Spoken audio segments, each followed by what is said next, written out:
Welcome everyone. Good day to you all. Another session today on the technical discussions on the elite mechanic.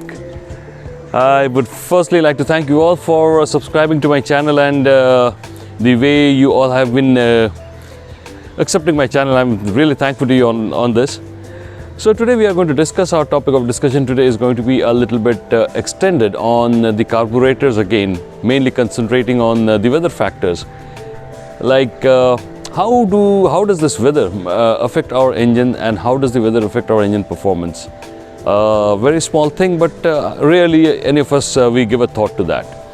So let us talk about the effect of weather, the effect of temperature on the performance and the carburetors of the engine. Let's start with this today. The major reasons, how does this cold weather, the cold temperatures affect our carburetors? There are a few major points which we really have given a thought, but the major points are, as you can see it on screen now. So we start. The first thing which the cold weather affects us is the engine and the transmission friction increases in colder temperatures due to the cold engine oil and the other driveline fluids. Secondly, it takes longer for the engine to reach its most fuel efficient temperature. That is the major reason why we need a little bit of warm up during the cold temperatures. The more colder the temperature, the more time we need. This affects majorly the shorter trips, and that is because before the engine is reaching its temperature, our trip is already over. Thirdly, we need the colder air, which is denser, which increases the aerodynamic drag on the vehicle. The tire pressure, this also decreases in the colder temperatures, increasing the rolling resistance. Battery performance, that also decreases, and making it harder for the alternator to keep the battery charged. So the oil again here is doing the same function which we spoke of in our last video, and it helps in the longer life of the engine. Next, we can know about the types of carburetor we usually have in the engines. So we have basically three different types of the carburetor, which you can again see it on screen, which we are going to put across. The first is the constant choke carburetor. In this, the air and fuel flow areas are always maintained to be constant, but the pressure difference which causes the fuel flow and the airflow is being varied as per the demand of the engine. Opening and closing of the throttles, the accelerator, putting how much accelerator we are taking, it is varying with that. The second type is the constant volume carburetor, in which the air and fuel flow areas are being varied as per the demand on the engine. So the vacuum maintained is always constant. And the third is a multiple Venturi carburetor, which uses a double or triple Venturi. So in this, one of the Venturis is which is acting as a boost Venturi to the main Venturi. The boost Venturi is positioned upstream of the throat of the larger Venturi.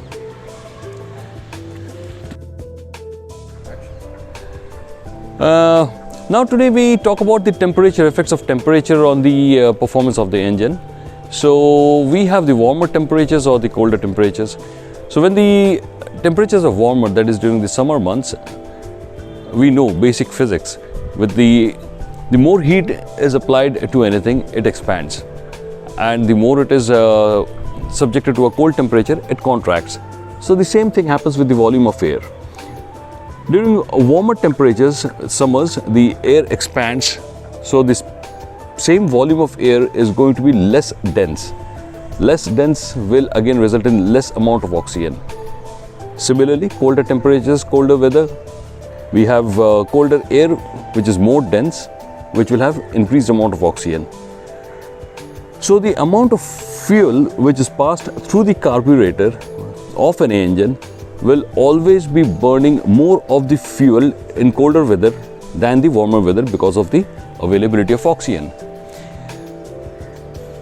So when we are when we are riding during the summer months, we can always expect the output of the engine to be a little bit lower because of the lesser amount of oxygen which is passing on to the engines a lesser amount of fuel is being burned, and there is always a little bit loss of fuel which is always happening.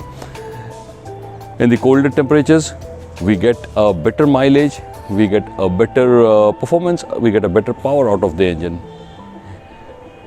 To be noted here, to be kept in mind is, again, if we go high elevated places, above, say a place like Ladakh and all, where the elevation is only high, we need to understand the air is normally very thinner at higher altitudes. So even in colder temperatures also, the air which is going through the carburetor has a lesser amount of oxygen. So what is the way we can overcome this particular problem? Because this is something which has to be either automatically monitored or manually it is not possible to be monitored. The solution to this is the fuel injectors, which are the major things, which are the major components of the modern engines of today. Because of the fuel injector, they are working on sensors and sensor based things. So the sensor is the one which is sensing the amount of the fuel which should be drawn in as per the amount of air which is coming in, and they are continuously varying the requirement, the amount of fuel passing through it. So fuel injectors are again a replacement of the normal float chamber carburetor which we have been using so far. So this difference of the fuel injector and the float chamber carburetor is something, a small thing, a small new difference which you can understand and which can give us a better understanding of the engine, a better performance on the engine, and we will never have any complaints of why our engines are not behaving the way it is supposed to behave. So as I say that it is the same thing again, do understand your bike, do understand the technicalities, do love your machine. You will be falling in love and you will never have any queries why is your machine not behaving the way you are wanting it to be. A little bit of love, little bit of understanding, keep following us, keep subscribe to us, keep loving us. Thank you very much. Another session of Elite Mechanic. We'll come up with one more topic. Arm yourself with knowledge. Thank you. See you soon. Bye-bye.